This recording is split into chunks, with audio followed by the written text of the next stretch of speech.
Assalamualaikum warahmatullahi wabarakatuh. Alhamdulillahirabbil alamin wassalatu wassalamu ala asyrafil anbiya'i wal mursalin wa ala alihi wa sahbihi ajma'in, amma ba'd.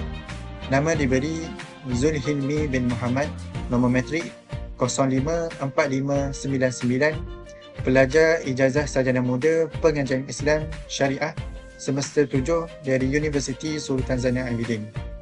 Okey, baik. Pada kali ini saya akan melakukan satu tugasan pembentangan bagi subjek Ahadith Al-Ahkam SYI 41402 di bawah penyediaan pensyarah Ustazah Dr. Zurita binti Muhammad Yusof, yang mana tugasan pembentangan ini adalah berkaitan dengan bab buyuk, iaitu salah satu bab jual beli. Okey, baik. Bismillahirrahmanirrahim. Wa an Abi Hurairah radhiyallahu anhu qala naha Rasulullah sallallahu alaihi wasallam an bai'in hasad wa an bai'in gharar, rawahu Muslim. Okey, hadis yang bernombor 797 dari kitab Bulughul Maram, iaitu dari Abu Hurairah radhiyallahu anhu. Beliau berkata, Rasulullah sallallahu alaihi wasallam melarang melakukan jual beli dengan batu kerikil dan juga jual beli dengan menipu. Hadis riwayat Muslim. Mana hadis ini diambil dari kitab Bulughul Maram min Adillatil Ahkam, safhah 307. Okey, baik. Sababul wurud, iaitu sebab wurud hadis ini. Lil Arabi fil jahiliyah anwa'i min sawri bai'i yattaqiduna fi aswakihim. Yang mana orang Arab pada zaman jahiliyah mempunyai pelbagai bentuk jual beli yang mereka laksanakan di pasar-pasar mereka, dan kebanyakan bentuk jualan ini adalah jual beli yang tidak adil, yang mana berlaku unsur ketidakadilan. Maka dalam hadis ini sahabat baginda Abu Hurairah radhiyallahu anhu telah meriwayatkan bahawa Nabi Muhammad SAW melarang jual beli batu kerikil, yang mana ia merupakan salah satu jual beli orang-orang zaman jahiliah, yang mana transaksi ini mempunyai unsur penipuan dan Islam datang untuk melarangnya. Okey, al-ma'na al-ijmali, iaitu makna keseluruhan bagi hadis ini ialah kanat al-jahiliyah yasudu fiha anwa'i minal mu'amalat allati tamtali'u zulman wa ijhafan. Yang mana pada zaman jahiliah berlaku pelbagai jenis transaksi yang dipenuhi dengan ketidakadilan, yang mana kesemua transaksi jual beli ini mengandungi unsur penipuan, unsur kejahilan, unsur risiko, yang mana Islam telah datang untuk melarang jual beli ini dan menyeru agar umatnya melaksanakan jual beli yang adil.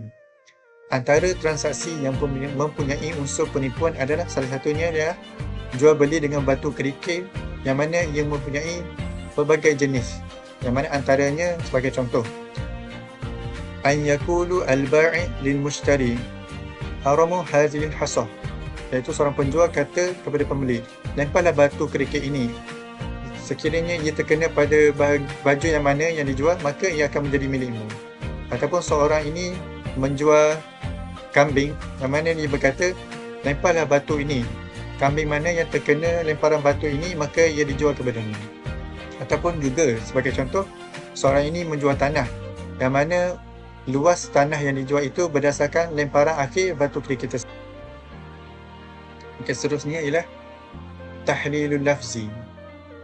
Yang pertama, perkataan pertama ialah al-gharar, iaitu bermaksud penipuan. Yang kedua, bai'un hasah, yang mana sebagai contoh sifat jual beli hasah ini ialah sebagai contoh, seorang penjual berkata kepada pembeli, lemparlah batu kerikil ini, barang mana yang terkena dengan batu lemparan ini, maka ia dijual kepadamu. Ataupun sebagai contoh yang kita telah beritahu sebelum ni, seorang itu menjual tanahnya dan luas tanah yang dijual itu berdasarkan lemparan batu tersebut. Okey, fiqhul hadis, iaitu antara hukum-hukum fiqh yang terkandung dan dapat diambil daripada hadis tersebut. Okey, baik. Yang pertama, naha al-Islam an bai'in hasah wa huwa mimma yaqtadi tahrimuhu wa adamu sihhatuhu, iaitu larangan jual beli dengan batu kerikil, yang berarti hukumnya adalah haram dan tidak sah akadnya. Yang kedua, al-hadithu yufidu lana an-nahi an bai'in dharar wan nahi yaqtadi hukm at-tahrim kama yaqtadi ila fasadil akad, iaitu hadis menunjukkan larangan jual beli dengan cara menipu, dan larangan yang terkandung pada hadis ini membawa hukum kepada haram dan rosaknya akad tersebut. Yang ketiga, qala an-Nawawi an-nahyi an bai'in dharar aslun azimin min usuli kitabil buyu'. Okey. Imam Nawawi telah berkata bahawa larangan jual beli dengan cara menipu ini merupakan salah satu prinsip dasar dari beberapa prinsip yang terdapat dalam bab masalah jual beli ini. Sebagai contoh yang diberitahu oleh Imam Nawawi, iaitu seorang ini menjual hamba yang telah melarikan diri daripada majikannya. Contoh lain, menjual sesuatu yang tidak ada ataupun sesuatu barang yang tidak dapat dilakukan sah terima pada waktu tersebut, ataupun menjual sesuatu yang belum menjadi pemilikan penuh si penjual. Contoh lain, menjual ikan yang di dalam air yang banyak, ataupun menjual ikan yang terdapat dalam laut, ataupun menjual seekor kambing daripada berbagai jenis-jenis kambing yang terdapat dalam pemeliharaannya.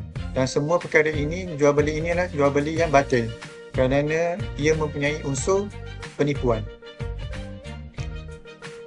Seterusnya, Syekhul Islam Ibn Taymiyah wa ammal gharar fal aslu fi zalika anna Allah harrama fi kitabihi, iaitu Syekhul Islam Ibn Taymiyah berkata, adapun penipuan, maka prinsip dasarnya sesungguhnya Allah telah mengharamkan dalam Al-Quran untuk memakan harta orang lain secara batil, dan mencakupi perkara-perkara batil ini salah satu ialah jual beli yang ada unsur penipuan.